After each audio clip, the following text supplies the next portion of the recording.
Hello నమస్తే. ఈరోజు news అనాలిసిస్‌లో ముందుగా 'సాక్షి' పేపర్‌లో వచ్చిన బ్యానర్ ఐటెమ్ చూద్దాం.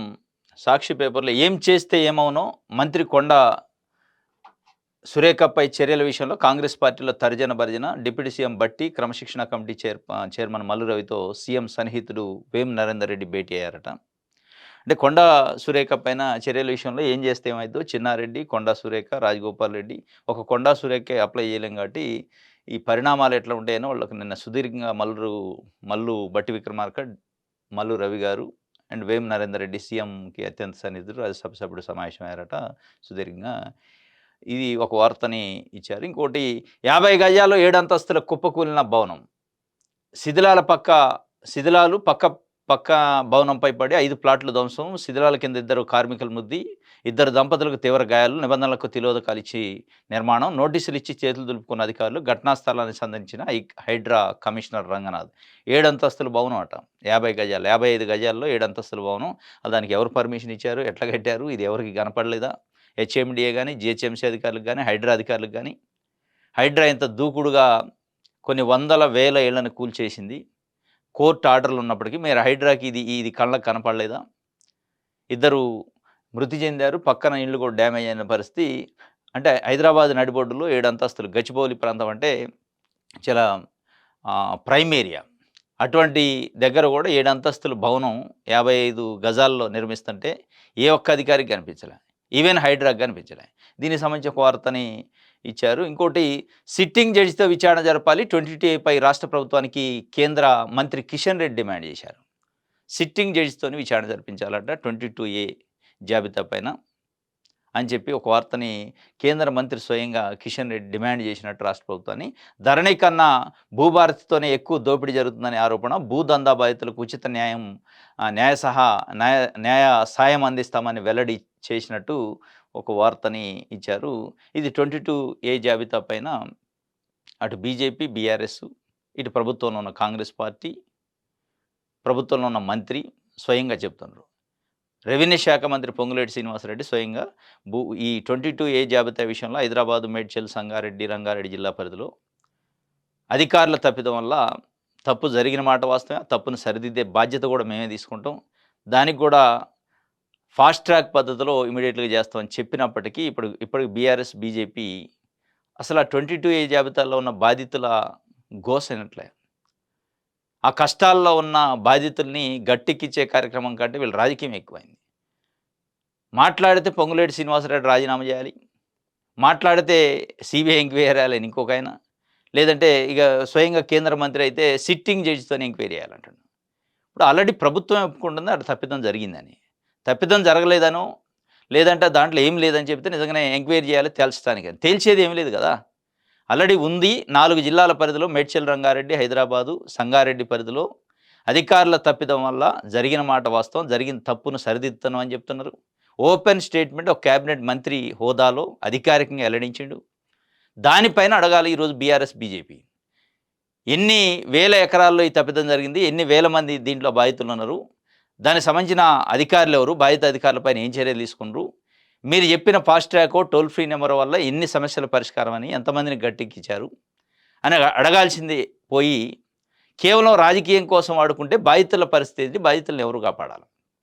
నిన్న రెవెన్యూ శాఖ మంత్రి పొంగులేటి శ్రీనివాసరెడ్డి నిజామాబాద్ జిల్లా సమీక్షా సమావేశంలో వెళ్ళారు. ఉమ్మడి నిజామాబాద్ జిల్లాకు సంబంధించి రెవెన్యూ, హౌసింగు, మిగతా శాఖలకు సంబంధించి సమీక్షా సమావేశానికి వెళితే కలెక్టరేట్లోకి దూసుకొని పోయి బీజేపీ కార్యకర్తలు అంటే కిషన్ రెడ్డి గారు చెప్తున్నారు కాబట్టి ఒక ప్లాన్ ప్రకారం ఒక అధికారిక కార్యక్రమంలో జరుగుతున్న సందర్భంలో కలెక్టరేట్లోకి తీసుకెళ్ళి ఒక బీభత్సం చేసి ఉద్రిక్త పరిస్థితి చేసి రాజీనామా చేయాలి పొంగులేటి శ్రీనివాసరెడ్డి.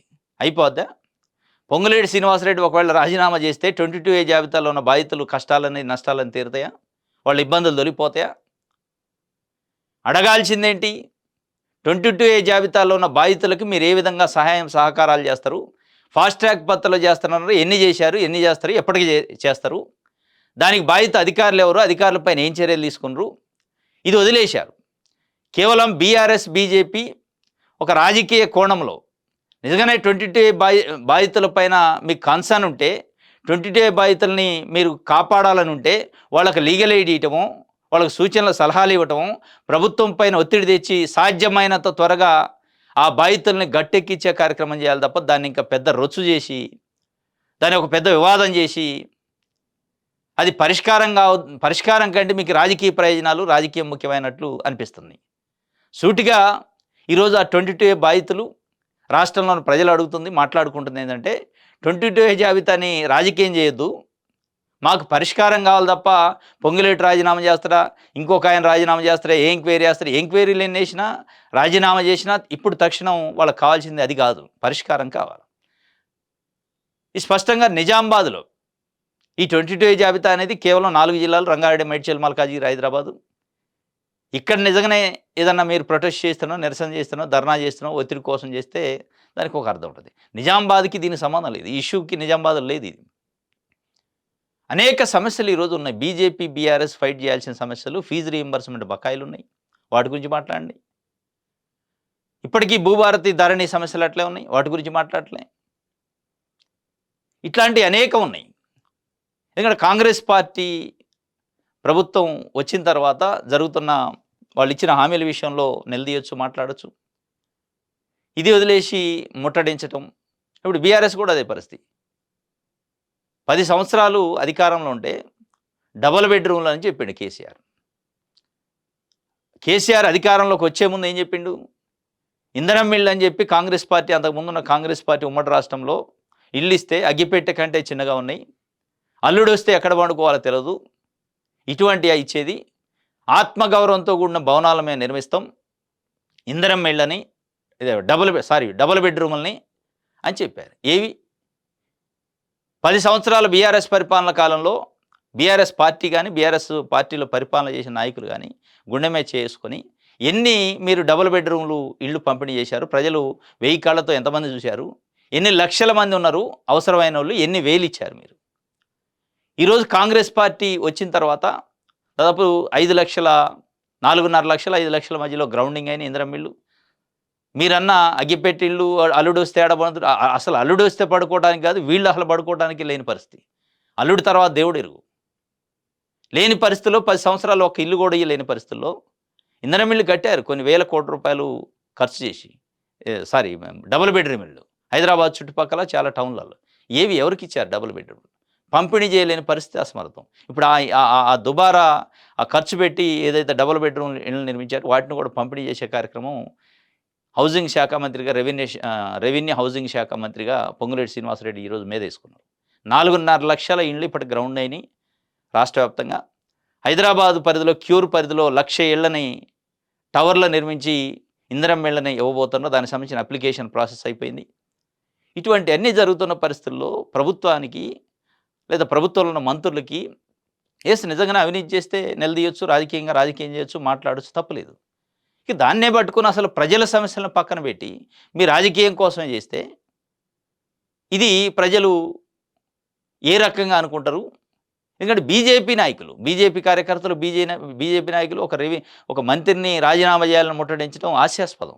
ఎందుకంటే నీట్ పేపర్ లీకేజ్ అయ్యి కోట్ల మంది విద్యార్థులు వాళ్ళ భవిష్యత్తు అంధకారం అయితే, కొన్ని వేల లక్షల మంది విద్యార్థులు ఢిల్లీకి చేరుకొని ఉద్యమం చేస్తే జంజడ్ యువత ఆ ఉద్యమాన్ని అవహేళన చేసి, అపహాస్యం చేసి, నీటికి మీకు సంబంధం ఏంటని చెప్పి మాట్లాడిన పరిస్థితి. కొన్ని వారాల పాటు పెద్ద ఎత్తున ఉద్యమం చేస్తే ధర్మేంద్ర ప్రధాన్ ఎడ్యుకేషన్ మినిస్టర్ రాజీనామా చేసిండు. కళ్ళకు కనపడదు మనకి నీట్ పేపర్కి సంబంధించి. ఇక దాంట్లో ఉద్యమం చేసేటోళ్ళు వీళ్ళు దేశభక్తులు కాదు, దేశద్రోహులు, వీళ్ళకి వేరే దేశాల నుంచి స్పాన్సర్స్ అందుతున్నాయి, ఇట్లాంటివి కూడా అభియోగాలు చేశారు. ఇంటర్మీడియట్ అయిపోయి నీట్ ఎగ్జామ్ రాసిన విద్యార్థుల భవిష్యత్తు పైన మీరు గేములు ఆడి రాజకీయం చేస్తే, అటువంటి పరిస్థితుల్లో నిజంగానే మీరు మీ పార్టీ అటువంటి నిజంగానే ప్రతి దాంట్లో ఆరోపణలు రాగానే మంత్రులు రాజీనామా చేసి ఉంటే ఈరోజు అడగటానికి నైతికత ఉండేది ఇక్కడ. బట్ ఇది కాదు, రాజకీయం ప్రతిదాన్ని ప్రజల కోణంలో కాకుండా రాజకీయ కోణంలో చూసి మాకు రాజకీయం కావాలి కాబట్టి ఆడ ఏదో ఇష్యూ జరిగింది కాబట్టి ఇష్యూ పరిష్కారం కావటం ప్రజలకు కావాల్సింది. ఇది ఆయన సిట్టింగ్ జడ్జితో విచారణ అంటే నిన్న నిజామాబాద్లో బీజేపీ కార్యకర్తలు అడ్డుకోవటం, మళ్ళీ కిషన్ రెడ్డి ఇక్కడ మాట్లాడటం, ఇది ఒక వార్తగా ఇచ్చారు సాక్షి పేపర్లో. ఆంధ్రప్రభ పేపర్ చూద్దాం. నన్ను అవమానిస్తున్నారు, ఎవరా అదృశ్య హస్తం, లేఖాస్త్రం, నా కుటుంబమే లక్ష్యంగా కొంతమంది ఒకే తరహాలో నాపై విమర్శలు దాడి చేశారు. వారిపై చర్యలు తీసుకోండి. క్రమశిక్షణా కమిటీకి మంత్రి కొండా సురేఖ తాజా లేఖ. ఇప్పుడు ఉల్టా అయింది. కొండా సురేఖ పైన చర్యలు తీసుకోవాలని కాంగ్రెస్ పార్టీకి సంబంధించిన ఎమ్మెల్యేలు, ఎమ్మెల్సీలు, నాయకులు ఆమె ముఖ్యమంత్రిని డైరెక్ట్‌గా అటాక్ చేశారు. వాళ్ళ కూతురు. కాబట్టి చర్యలు తీసుకోవాలి. ఒక క్యాబినెట్ మంత్రిగా ఉండి వాళ్ళ కుటుంబ సభ్యులలో ఒక కూతురే పార్టీని నష్టం చేసే విధంగా, ముఖ్యమంత్రికి వ్యక్తిగతంగా నష్టం చేసే విధంగా విమర్శలు చేసిందని చర్యలు తీసుకోవాలని వాళ్ళు అడుగుతుంటే, ఏమే ఉల్టా క్రమశిక్షణ సంఘానికి, అధిష్టానానికి లేఖ రాసి, నా పైన విమర్శలు చేస్తున్న ఎమ్మెల్యేలనుకున్న అదృశ్య శక్తి ఉంది. నా పైన కక్ష కట్టారని చెప్పి ఆమె అంటుంది. మొత్తానికైతే ఇది కొండంత సమస్యగా తయారైంది కాంగ్రెస్ పార్టీకి. ముఖ్యమంత్రి గారు ఈరోజు రిటర్న్ వస్తే ఏం చర్య తీసుకుంటారు? లండన్ నుంచి రిటర్న్ వస్తాను. ఏం తీసుకుంటారో అసలు దీనిపైన ఏముంటది? ఇంటర్నల్ చర్చ ఏముంటది? కాంగ్రెస్ పార్టీ ఒక రకంగా రాష్ట్ర వ్యాప్తంగా ఇది ఒక పెద్ద డిస్టర్బెన్స్ అయింది. రాజగోపాల్ రెడ్డి ఇష్యూ, చెన్నారెడ్డి ఇష్యూ, ఈ కొండా సురేఖ ఇష్యూ, అంతకుముందు మందుల సామేలు ఇష్యూ, ఇట్లా ఏదో ఒక జిల్లాలో ఏదో ఒక కాన్స్టిట్యున్సీలో ఇష్యూ అవుతుంది. అంటే ఒక పాత పద్ధతిలో కాంగ్రెస్ పార్టీ అంటే వర్గాలు ఉంటాయి. కాంగ్రెస్ పార్టీ అంటే ప్రజాస్వామ్యం ఎక్కువ ఉంటుంది. ఓపెన్‌గా మాట్లాడే పరిస్థితి ఉంటదని ఉండేది. అది ఒక 2 సంవత్సరాలు, 2.5 సంవత్సరాలు రేవంత్ రెడ్డి అధికారంలోకి వచ్చిన తర్వాత అటువంటిది లేదు. ఒక రీజనల్ పార్టీ తరహాలోనే పరిపాలన గాని, పార్టీ పైన పట్టు గానుంది. మరి ఎందుకు ఏం జరుగుతుందో లోపట దీని వెనక ఏముంది? ఏమి అదృశ్య శక్తులున్నాయో కొండా సురేఖ అన్నట్టు అసలు వీళ్ళు మాట్లాడటానికి అదృశ్య శక్తులు ఏమున్నాయి గానీ, మొత్తానికి కాంగ్రెస్ పార్టీని ఒక రకంగా బదనాం చేసే కార్యక్రమం, ప్రభుత్వాన్ని కూడా పలచన చేసే కార్యక్రమం చేస్తున్నట్టు అనిపిస్తుంది. దీనిపైన ఏం చర్యలుంటాయో చూడాలి. కూతురు ఆరోపణలు కొండా సురేఖ ఖండించాల్సిందే అని చెప్పి క్రమశిక్షణ సంఘం అధ్యక్షుడు మల్లు రవి, చైర్మన్ మల్లు రవి చెప్తున్నారు. ఇదొక వార్త అయితే. ఇంకోటి రైట్. సుందిళ్ళ అన్నారం ఓకే. మేడిగడ్డలో నాణ్యత లోపం, 7వ బ్లాకులో లోపించిన కాంక్రీట్ నాణ్యత నిర్ధారణకు వచ్చిన CWPRS నివేదిక సిద్ధం. 6 పియర్స్ పునరుద్ధరణకు సిఫార్సు చేసింది. సుందిళ్ళ అన్నారం ఓకే. మేడిగడ్డలో నాణ్యత లోపం ఉంది అని చెప్పి స్పష్టంగా ఇది ఒక ఆర్గనైజేషన్ సెంట్రల్ గవర్నమెంట్‌కి సంబంధించి చెప్పింది. దీనిపైన CWPRS అని చెప్పి central water and power research society అని ఒకటి ఉంటుంది. దానికి సంబంధించి వాళ్ళు ఇచ్చింది ఏంటంటే మేడిగడ్డ స్పష్టమైన లోపాలు ఉన్నాయి. సుందిళ్ళ అన్నారం అయితే ఓకే అని చెప్పారు. ఇదే వార్తని నమస్తే తెలంగాణలో అసలు ఏం లేదు, బరాజ్ సేఫు, ఏం లేదని ఇచ్చారు. అంటే వార్తాపత్రికల అంటే వాళ్ళ వార్తల నేపథ్యం ఎట్లుందో, బరాజులు సేఫు, కాళేశ్వరంపై రేవంత్ సర్కార్ కుట్రలు మరోసారి పట్టాపంచలమైన, ప్రాజెక్టులో నాణ్యత లోపాలు ఏవి లేవని తేల్చిన CWPRS అని వీళ్ళకి కనపడది. నమస్తే తెలంగాణకి అసలు ఏం లేదని సేఫ్ అని కనపడది. మిగతా పేపర్లన్నీ సుందిళ్ళ అన్నారం అయితే ఓకే కానీ మేడిగడ్డల్లో లోపాలు ఉన్నాయి, కుంగిన మాట వాస్తవమే, కొన్ని పియర్స్ రిపేర్ చేయాల్సిన అవసరం ఉందని స్పష్టంగా చెప్పినాయి. ఆ పియర్స్ రిపేర్ ఉందని చెప్పే మేము ఆ మేడిగడ్డను నింపట్లేదని ప్రభుత్వం చెబుతుంది. ఆ ప్రభుత్వం ఇప్పటిదాకా చెప్పేదానికి ఒక బలం చేకూర్చే విధంగా CWPRS అనే సంస్థ చెప్పింది. మేడిగడ్డలో లోపాలున్నాయి, రిపేర్ చేయాల్సిన అవసరం ఉంది. రిపేర్ చేస్తే వాడుకోవచ్చు, రిపేర్ చేయకపోతే ఇప్పుడు వాడే పరిస్థితి లేదని కూడా స్పష్టంగా చెప్పింది. ఇంకా మనకి డ్యామ్ సేఫ్టీ అథారిటీ కూడా ఇవ్వాల్సి ఉంది. అంటే ఇన్ని రోజులు బీఆర్ఎస్ పార్టీ లేదు అక్కడ అంతా కరెక్టే ఉంది, ప్రభుత్వమే కావాలని దీన్ని ఒక బదనాం చేసే కార్యక్రమం చేస్తుంది, మేడిగడ్డ సేఫ్ ఉందని చెప్పారు. మేడిగడ్డ సేఫ్ లేదు అని చెప్పి, అంటే సేఫ్ ఉందని ఒక నమస్తే తెలంగాణకి బీఆర్ఎస్ కనపడుతుంది. డ్యామ్ సేఫ్టీ అథారిటీకి కానీ ఇప్పుడు నిన్న ఇచ్చిన నివేదిక ఇచ్చిన ఆ సంస్థకు కానీ మేడిగడ్డ సేఫ్టీ లేదు, మేడిగడ్డ రిపేర్ చేయాల్సిన అవసరం ఉందని చెప్పినాయి. ఇది ఒక వార్త ఇచ్చారు. ఇదే ఆంధ్రప్రభలో వైఎస్ఆర్సీపీ వస్తుంది, తెలంగాణలో మళ్లీ పాగాకు వైఎస్ జగన్ కసరత్తు, పార్టీ అధినేత తాజా పర్యటనలో పోటెత్తిన అభిమానులు, జగన్ మకాం మార్పుపై రాజకీయ వర్గాల ఆసక్తికర చర్చ. వైఎస్ భారతికి తెలంగాణలో పార్టీ సమన్వయ బాధ్యతలు, కాంగ్రెస్లో అసంతృప్తులకు అండగా నిలిచే వ్యూహ రచన చేస్తున్నట్టు వైఎస్ఆర్సీపీ అని ఆంధ్రప్రభ ఒక ఊహాగానమైన వార్తను రాసింది వాళ్ళకున్న సమాచారం మేరకు. కానీ ఇది ఎంతవరకు ఫీజిబిలిటీ ఉందనేది అంత ఈజీ కాదు. ఎందుకంటే వైఎస్ జగన్మోహన్ రెడ్డి ఆంధ్రప్రదేశ్లో రాజకీయాలు, ఆంధ్రప్రదేశ్లో పరిస్థితి, ఆంధ్రప్రదేశ్లో ఉన్న నేపథ్యం, ఇప్పుడు రాజకీయ నేపథ్యం, దాన్ని ఎదుర్కొని ఫైట్ చేసి నిలబడటం, పార్టీని కాపాడుకోవడం పెద్ద టాస్క్ ఇప్పుడు. అటువంటి పరిస్థితుల్లో తెలంగాణకు వచ్చి రాజకీయాలు చేసేంత ఆయనకి పురుషత్ కానీ, తీరిక కానీ, తెలంగాణకు వచ్చి రాజకీయాలు చేసేంత అనుకూలమైన పరిస్థితులు కానీ లేవు. కానీ ఆంధ్రప్రభ రాసింది వాళ్ళకున్న, అంటే వాళ్ళు అంటుంది ఏంటంటే కొండా సురేఖ లాంటి వాళ్ళు, రాజగోపాల్ రెడ్డి లాంటి వాళ్ళు పార్టీకి వ్యతిరేకంగా మాట్లాడటం, పార్టీ నుంచి అవసరమైతే రేపు బయటకు వస్తే అటువంటి కాంగ్రెస్ పార్టీలో ఉన్న అసంతృప్తులకి ఒక ఆవాస కేంద్రంగా వైఎస్ఆర్సీపీని ఏర్పాటు చేసి ఇక్కడ వైఎస్ భారతిని సమన్వయకర్తగా పెట్టి ఆ సమన్వయకర్త చూసుకుంటూ ఇక్కడ తెలంగాణ సంబంధించిన రాజగోపాల్ రెడ్డి లాంటి వాళ్ళు, సురేఖ లాంటి వాళ్ళు నాయకుల్ని పెట్టుకొని రేపు ఎలక్షన్స్‌కి పోయి కాంగ్రెస్ పార్టీకి డ్యామేజ్ చేసే కార్యక్రమం చేసి బీఆర్ఎస్‌కి లాభం చేకూర్చే విధంగా చేయొచ్చు అనే ఒక ఊహాగానాన్ని ఆంధ్రప్రభ రాసింది. అంటే బీఆర్ఎస్ పార్టీ జగన్మోహన్ రెడ్డి అంటగాగుతున్న పరిస్థితి ఉంది అనేది నిన్న మొన్న పిఎస్ఆర్ ఆంజనేయులు ఐపీఎస్ ఆఫీసర్‌కి సంబంధించి వాళ్ళకు కుటుంబంలో ఒక మ్యారేజ్ అయితే జగన్మోహన్ రెడ్డి బేగంపేట ఎయిర్‌పోర్ట్ వస్తే కొన్ని వేల మంది జనం పోటెత్తారు. కాబట్టి ఇది జరగవచ్చని. జనం పోటెత్తడం వేరు, ఆయన కార్యక్రమాలకు హాజరు కావటం వేరు, మకాం మార్చడం వేరు. మకాం మార్చినంత మాత్రాన ఇక్కడ రాజకీయం చేస్తారనో, లేదా హైదరాబాద్‌కి జగన్మోహన్ రెడ్డి వస్తే కొన్ని వేల మంది అభిమానులు, ప్రజలు, పార్టీ కార్యకర్తలు వచ్చినంత మాత్రంలో తెలంగాణలో పాగా వేస్తారనో, రాజకీయం చేస్తారని అర్థం కాదు. అంటే వాళ్ళు అంటున్నది ఏంటంటే వీళ్ళ విశ్లేషణ తెలంగాణలో కాంగ్రెస్ పార్టీలో జరుగుతున్న అసంతృప్తులు, కాంగ్రెస్ పార్టీలో జరుగుతున్న పరిణామాలని వైఎస్ఆర్సీపీ రూపంలో క్యాచ్ చేసుకునే పరిస్థితి అసంతృప్తులకు ఒక ఆవేశకేంద్రంగా వాళ్ళు బీజేపీకి ఇంకొక బీఆర్ఎస్ పార్టీకో పోకుండా కాంగ్రెస్ పార్టీని స్ప్లిట్ చేయాలి, బీఆర్ఎస్కి లాభం చేకూర్చే చర్య చేస్తారు అనేది ఒక వార్తనైతే చేయొచ్చు అనేది కాంగ్రెస్లో అసంతృప్తులకు అండగా నిలిచే వ్యూహరచన జరుగుతుందని. ఇది ఎంతవరకు నిజం అనేది మనకి భవిష్యత్తులో తెలుస్తుంది. రాజగోపాల్ రెడ్డి కానీ, కొండా సురేఖ్ కానీ వైఎస్ఆర్ కుటుంబానికి ఒక విధంగా లాయలిస్టులు, అభిమానులు కూడా. అది వేరు, అభిమానం వేరు, లాయలిస్టులుగా ఉండటం వేరు. ఇప్పుడున్న వైఎస్ఆర్సీపీకి తెలంగాణలో ఉన్న ఫీజిబిలిటీ, పాజిబిలిటీ వేరు. మొత్తానికైతే ఇది ఒక వార్త ఆంధ్రప్రభ రాసింది. ఒకటి వెలుగు పేపర్లో చూద్దాం. రైట్. లక్షల్లో జీతం, వేల కోట్ల అవినీతి, 25 మంది ఆఫీసర్ల అక్రమార్జన, 4,320 కోట్లు. తెలంగాణలో 2014 నుంచి తెలంగాణ ఏర్పడ్డ దగ్గర నుంచి ఇప్పటి వరకు ఏసీబీ రైడ్ జరిగి ఈ మధ్య కాలంలోతో పాటు ఏసీబీ రైడ్ జరిగిన ఆఫీసర్లలో దాదాపు 25 మంది ఆఫీసర్ల అక్రమార్జన 100 కోట్ల పైనే, 100 కావచ్చు, 200 కావచ్చు, 300 కోట్ల కింద లేదు, 4,320 కోట్ల రూపాయల అవినీతి చేశారు. ఈ అవినీతి ఎక్కడి నుంచి వచ్చిన అవినీతి?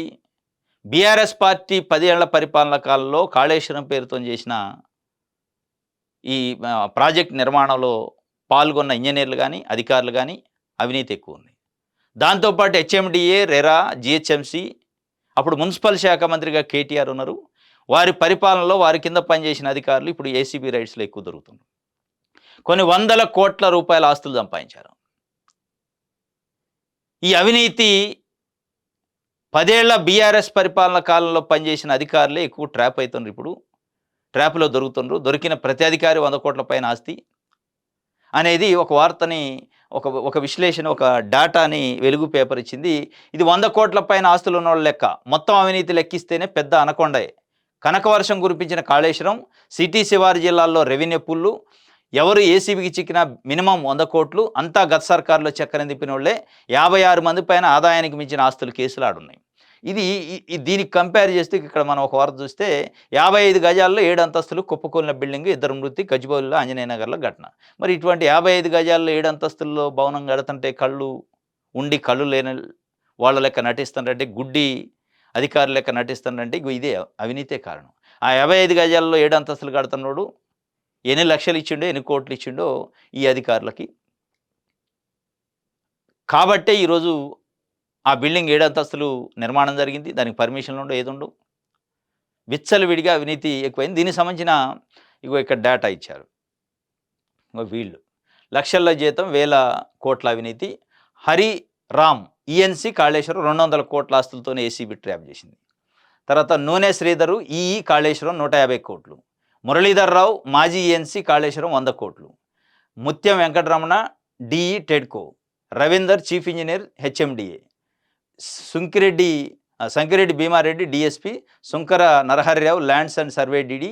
వీళ్ళంతా ENC, Mohan Naik ENC R&B department. వీళ్ళందరి అవినీతి చూస్తే 4,320 కోట్లు. వీళ్ళంతా కాళేశ్వరంలో ఈఎన్సీ చేసిన వాళ్ళు, కాళేశ్వరం ఇంజనీర్ చేసిన వాళ్ళు, కేటీఆర్ మున్సిపల్ శాఖ మంత్రిగా ఉన్నప్పుడు హెచ్ఎండిఏలో పనిచేసిన వాళ్ళు, రెరాల్లో పనిచేసిన వాళ్ళు, రెవెన్యూ డిపార్ట్మెంట్లో పనిచేసిన వాళ్ళు. వీళ్ళ భాగవతం ఇప్పుడు బయటపడుతుంది. దీన్ని బట్టి అవినీతి ఏ స్థాయిలో ఉంది, ఎందుకు అవినీతి ఇన్ని 100 కోట్లు సంపాదించినా, ఇన్ని 100 రైడ్స్ జరుగుతున్నా, కేసులు అవుతున్నా అవినీతి ఎందుకు తగ్గట్లేదు అంటే తగ్గదు. తగ్గే ఆస్కారం కనిపించట్లే.